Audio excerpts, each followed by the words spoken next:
So today we're going to be talking about severe weather.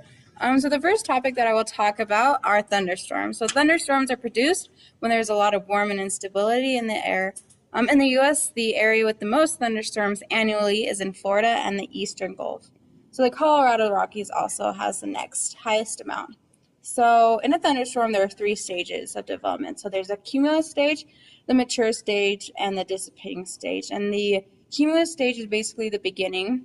The mature stage is where the storm is at its max, and then the dissipating stage is where it ends. And in order to classify a thunderstorm as severe, winds must be in excess of 58 miles per hour. The hail must be larger than 2 centimeters, and it must generate a tornado. Only about 10% reach that level. And then next we're talking about tornadoes. So tornadoes are violent windstorms that form rotating columns of air and extend downward from a cumulonimbus cloud.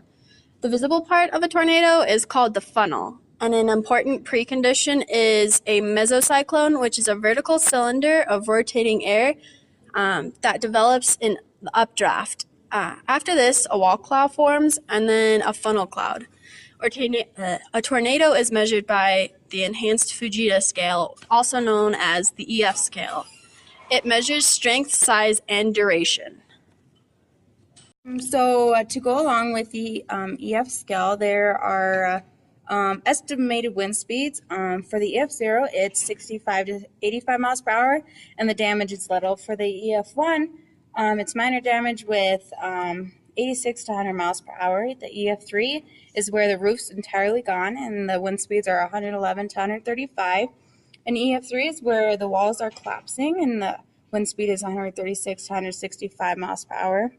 The EF4 is where everything is blown down, and the estimated wind speed would be 166 to 200 miles per hour.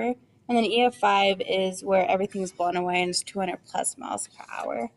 So the next topic that we're going to go into is lightning. So lightning occurs when there are negative and positive charges that separate.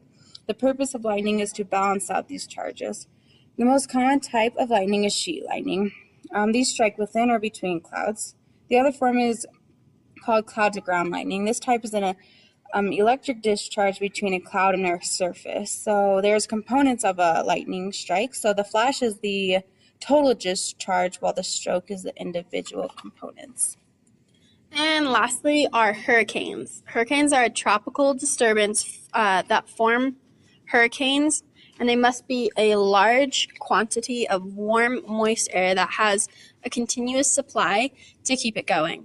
Hurricanes begin as a tropical disturbance, then from a tropical disturbance to a tropical depression, and lastly, a tropical storm. If a hurricane reaches a tropical storm, it is given a name, and as a list of alternating boys and girls names are used on a 6-year rotation for all Atlantic storms. The first storm will be starting with the letter A and continue in the alphabetical order. Then the last stage of a hurricane is the decay. A hurricane will diminish whenever they move over ocean water when it can't supply, or if they move onto land. If hurricanes create a storm surge, that is very dangerous. It measures the intensity of a hurricane by the Saffir-Simpson scale. It is used 1 being a little damage to 5 being the most severe. Thanks for watching and learning about severe weather.